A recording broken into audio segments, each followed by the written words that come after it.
We continue our story with Optimus Prime in a dark void. Interesting. He didn't expect to be here, but he still calls out for all of his Autobots. However, he realizes none of them are here. No Wheeljack, no Sideswipe, no Bumblebee. He doesn't even hear Grimlock's destructive nature.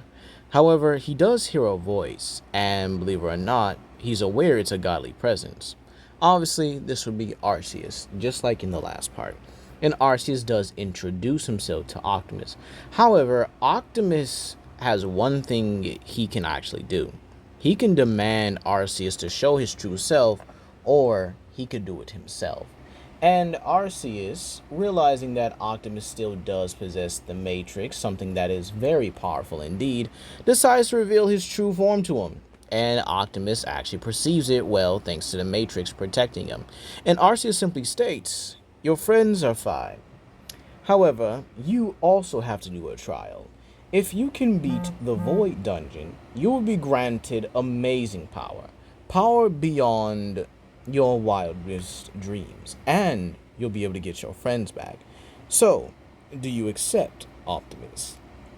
To which Optimus, obviously without hesitation, accepts. And so, Arceus disappears.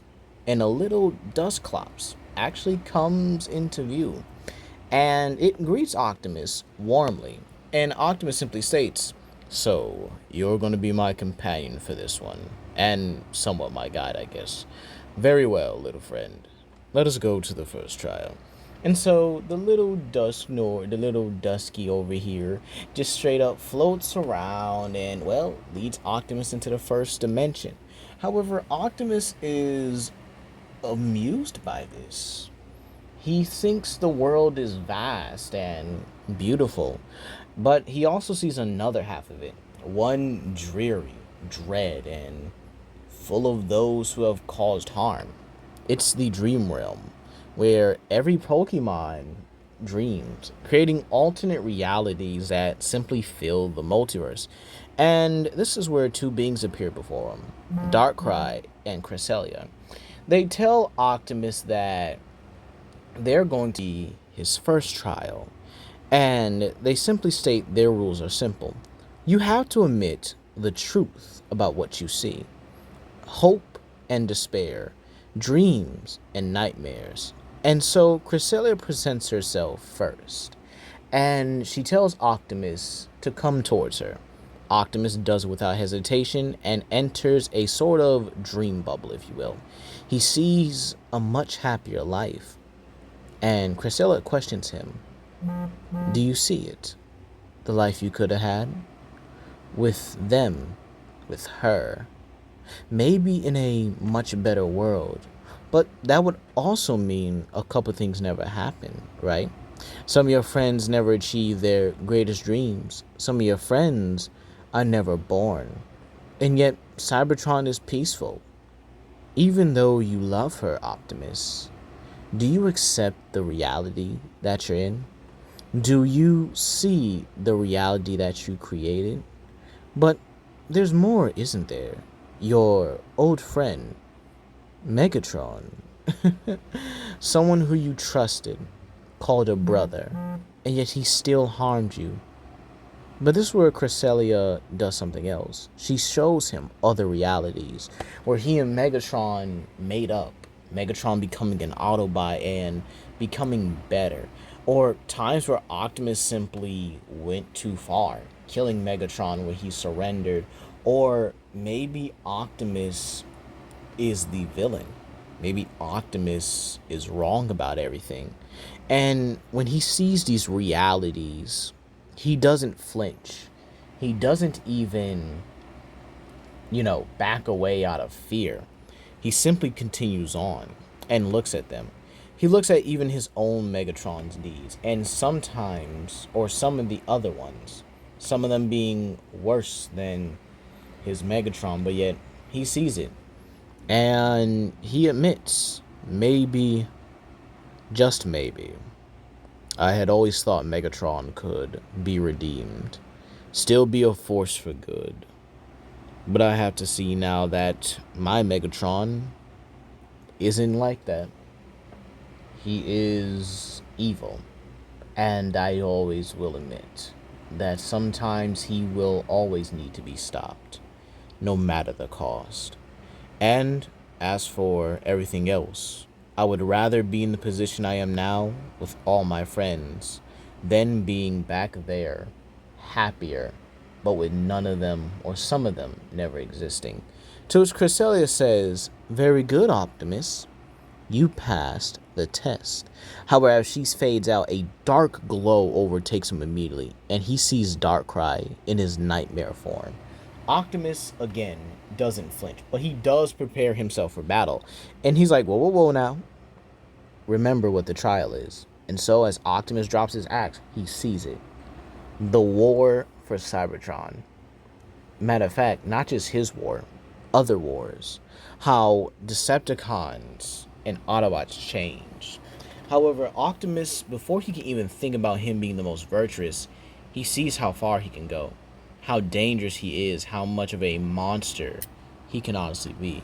And Darkrai asks him, do you take responsibility for your actions?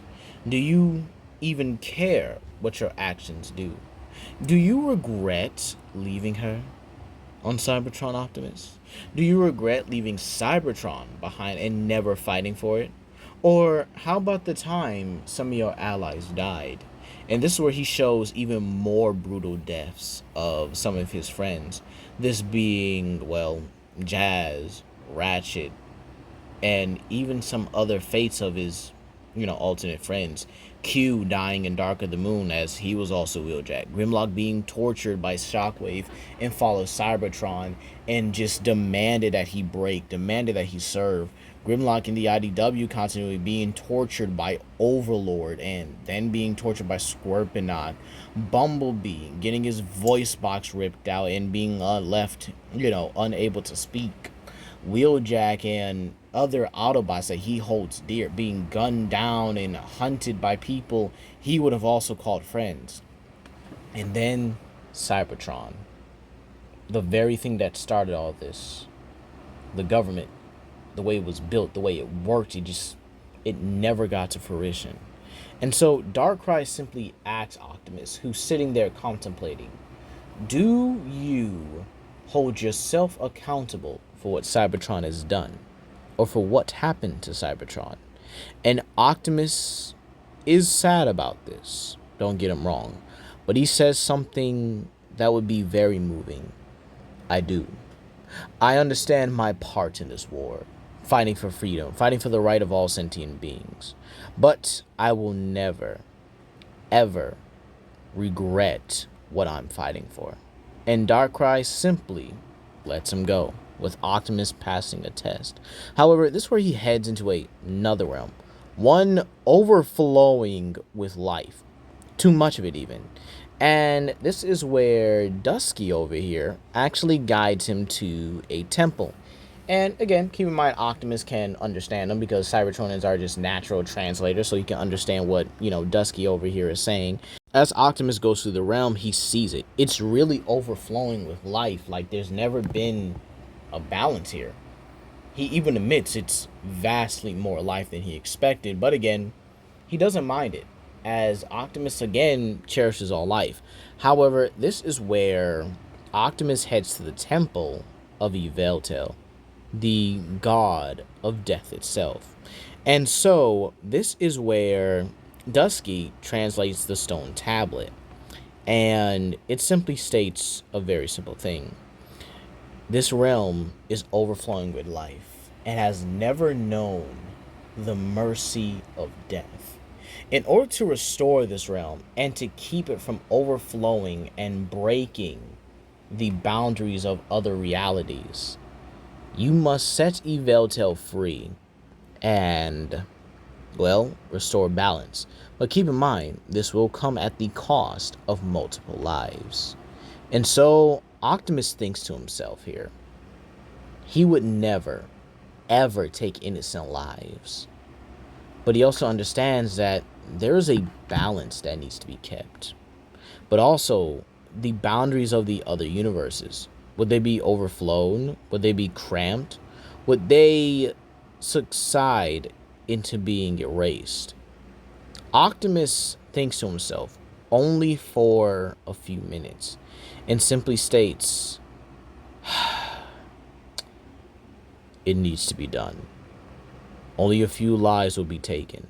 And so Optimus tells Dusky about the tale of Primus and Unicron, how both of them sort of really needed each other at the end of the day. Yes, Unicron will always return, but Primus always has a safeguarding check, the matrix of leadership. And he understands that someday he will have to face Unicron. So, with that being said, Dusky actually nods with Optimus. And well, Optimus, utilizing whatever's there, pretty much frees Eveltail. And Eveltail bows to Optimus for a bit before flying off, and then using his ability, doesn't eradicate all life. He only eradicates a few, I guess you could say, somewhat of a function of life, if you will. And Eveltail just straight up drains the life energy out of Pokemon. Male, female, child, it doesn't matter. He needs to cleanse this universe. And, well, Optimus sees the results. Reality being restored back to its borders. And this is where Optimus does feel heavy about it. But again, he understands that there is a certain balance that does need to be kept at all times. And he's willing to make sure that the job gets done. So, with that being said, Optimus and Dusky are teleported to their final trial. And when Optimus exits the portal, or exits the teleportation, he sees where he is. A world distorted, cracked, but yet balanced in a way. He looks around, wondering what this contains. However, the dark figure, the ruler of this realm, arrives, that being Giratina. And Optimus feels the dark energy around him, but it's not malicious, as if it's natural to it, as if it was born with it. And Optimus simply states, "You are the ruler of this realm, correct?" And Giratina simply looks down at him and says, "Indeed, little Prime. Don't worry, you will not be fighting me, as I would crush you at this moment." To which Optimus simply states, "So, this is my combat trial. Very well, give me whatever opponent to face, and I will do what must be done." And this is where Giratina simply states, "Good, but understand something. You will not be fighting anyone. You'll be fighting him." And he reveals Shattered Glass Optimus, a dark version of himself. And he says, "Well, well, well, my goody two-shoes version. I think this will be an amazing battle after all. I get to kill myself." To which Optimus simply is taken aback and states, "No, you can't be an Autobot." And this is where he states, "Indeed I am, leader of the most ruthless group in history." And Optimus simply states, "No, that is not what the Autobot stands for. You are an abomination, a disgrace to what it means to be an Autobot." And both of them take out their respective energon axes, and they begin flailing at each other. The skill, the way they move, it's in sync. It just matches each other over and over. There's really like barely any what's the word I'm looking for? Any breather for like either one. They're able to balance each other out pretty well here. And again, I think the interesting part about it is they really can't find a way to get the upper hand on each other. Or maybe someone does. That being Optimus. While he was eager to go in and fight on his own, he forgot about one little thing. His partner, Dusky. Dusky actually sneaks around. And well, Dusky actually does the move Curse. While this does hurt Dusky, this begins to weaken Nemesis.